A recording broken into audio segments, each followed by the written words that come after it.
Hello mga beshi, nandito ako ngayon sa museum. Ano to? Hindi ako umuwi ngayon sa bahay. Ayan, kagigising ko lang. Maaga ako nagising kasi mainit eh. Mainit sa barracks. So ngayon nag-ikot-ikot ako. Hindi pa ako naliligo.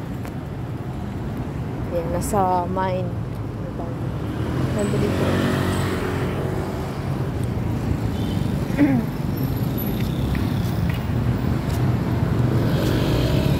Kumain lang ako sa sa Jollyfood. Maghahanap ako ng maghahanap ako ng The Mine Museum sa Taguig. Maghahanap ako ng dito. ATM. Layo-layo pa pala Pero ang ganda ng view dito mga beshi. Hindi ako nakapagdala ng tripod kasi parang biglaan yung naisipan ko. Kasi dapat magpapalinis ako ng excuse me, naubo ako. Dapat magpapalinis ako ng kuko kasi masakit na yung ingrown ko. Kasi ang tagal na kasi akong hindi nagpapalinis simula nung nasugatan yung paa ko at dumugo. Kaya nadala na ako. So ayan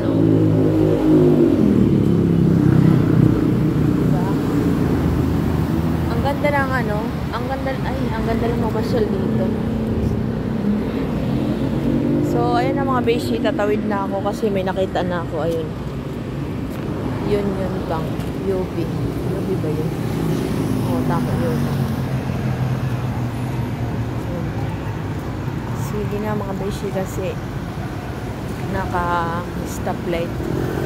Bye-bye! Pero gusto ko kayo i-pasyal dito guys. Ayan diba? Ang makikita mo lang dito mga puno, mga building, walang tindahan dito kung di 7-Eleven. Ayan. So ayun na nga mga beshi, bye bye. Thank you for watching. And don't forget to subscribe my channel. Ayan.